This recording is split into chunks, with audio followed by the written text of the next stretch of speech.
Le 8 décembre, le NFT de l'artiste Pak s'est vendu à 91,8 millions de dollars, faisant ainsi un nouveau record de vente NFT.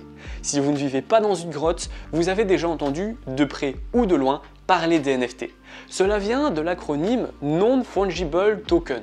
Ce sont des jetons qui permettent de rendre unique un objet d'art, une photo, une musique et à peu près tout et n'importe quoi. Par exemple, on peut vendre des mèmes ou des aliens mutants à plus d'1 million d'euros. La question est donc de savoir jusqu'où on pourrait pousser cette nouvelle bulle que représentent les NFT. Est-ce qu'il suffit vraiment de créer le NFT d'un singe qui mange une banane pour gagner des centaines de milliers d'euros ?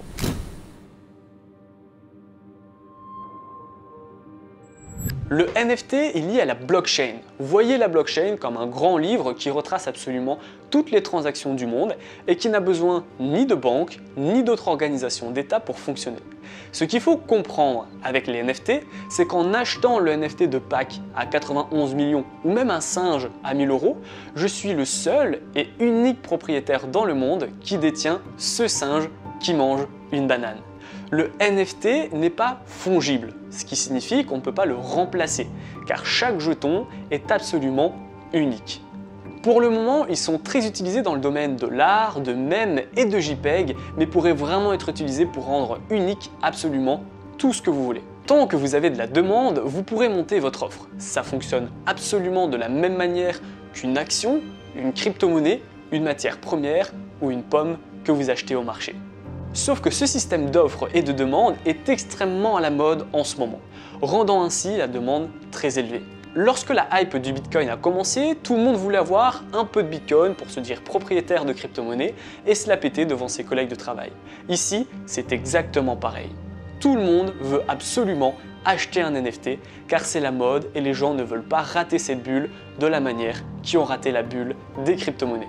Vous n'avez pas acheté le Bitcoin quand il valait 10 $, donc vous voulez acheter votre premier NFT tant qu'il y a encore temps pour espérer faire une énorme plus-value qui changera votre vie.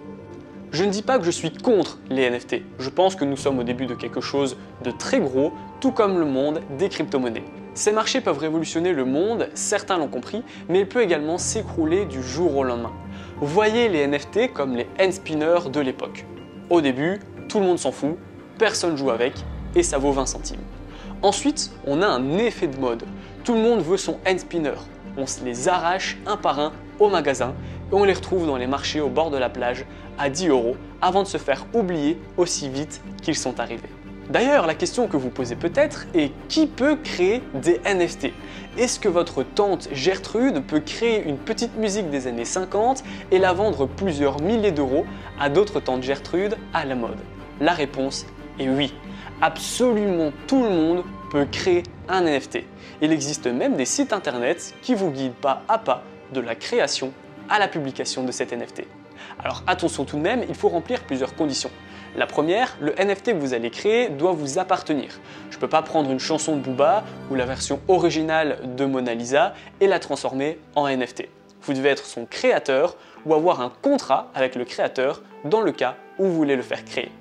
Ensuite, créer un NFT coûte de l'argent. Si vous voulez créer le vôtre, vous devez le faire sur le réseau Ethereum, qui est le plus populaire. Cela va vous coûter 150 $ par NFT en raison des frais très élevés de transaction. Une transaction, c'est une interaction avec la blockchain. Si vous voulez créer un NFT uniquement pour le vendre et non pas pour le collectionner, vous devez le vendre minimum 150 $ pour uniquement couvrir les frais. Ne pensez donc pas créer des milliers d'NFT au pif en espérant qu'il y en ait un qui pète, car ça coûte de l'argent. D'ailleurs, parlons-en.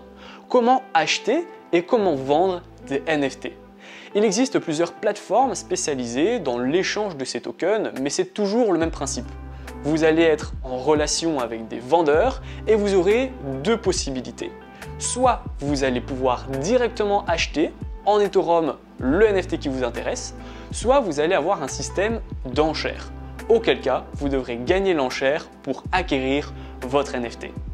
Les deux plateformes que je recommande sont Rarible et OpenSea. Ce sont les plus connus, surtout OpenSea qui font 68 millions de visiteurs par mois sur leur site internet. Ces deux plateformes ont réalisé les plus grosses ventes, vous pouvez donc y aller sans aucun problème de sécurité. Le principe est le même pour les deux sites internet. Soit vous faites une recherche précise, soit vous explorez les différentes catégories telles que l'art, la musique, la photo, le sport ou encore les cartes. Les NFT sont en train d'être utilisés autant par des acteurs et personnes très connues que par des très grosses sociétés qui veulent aller de l'avant. D'ailleurs, parlons-en. Parlons de ces stars qui ont compris le monde des NFT et qui comptent bien profiter de cette énorme bulle. D'abord, vous avez Elon Musk.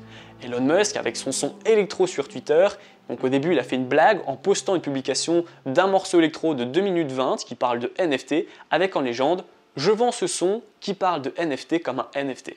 Le plus fou dans l'histoire, c'est qu'il y a un mec qui a fait une capture d'écran de ce tweet et qui le vend en NFT. C'est donc un NFT d'une capture d'écran du son NFT d'Elon Musk. Il est actuellement en vente à 1 Ethereum mais n'a pas encore trouvé d'acheteur.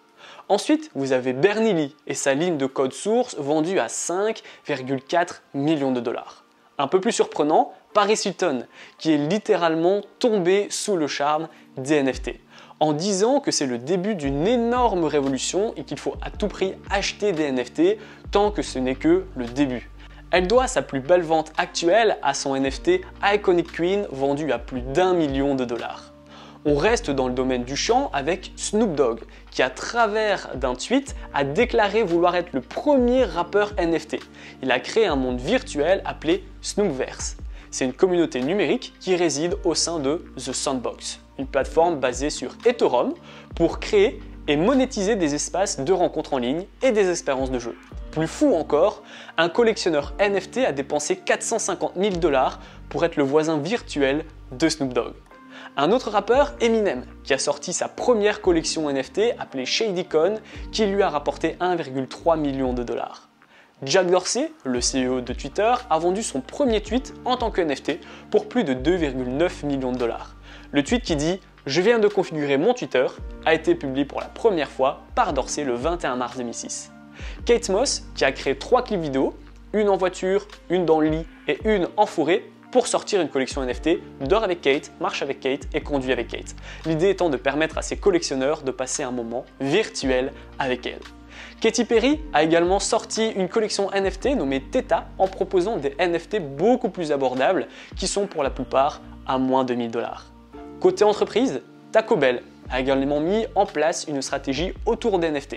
En février 2021, ils ont créé et mis en vente une série de GIFs NFT sur le marché numérique, tous vendus en moins de 30 minutes. Coca-Cola a lancé une vente aux enchères NFT le 30 juillet 2021 pour la journée internationale de l'amitié, mettant à disposition sa première collection d'objets de collection numérique. Nike également a utilisé les NFT comme moyen de certifier la véracité d'une paire de baskets. L'achat d'une paire de chaussures téléchargera désormais une version numérique du produit dans votre casier virtuel qui sont nommés CryptoKick afin de prouver la véracité. Vous le voyez, que ce soit dans le domaine du sport, de la nourriture ou de l'art, les NFT ont permis d'inventer une nouvelle manière de se renouveler. C'est effectivement une bulle à court terme, comme les crypto-monnaies, mais cela peut être une révolution et une manière d'inventer quelque chose de nouveau, comme le feront peut-être les crypto-monnaies. Jusqu'où iront les stars pour monétiser leurs fans? Jusqu'où iront les sociétés dans la technologie? Et surtout, jusqu'où irons-nous dans ce nouveau monde numérique?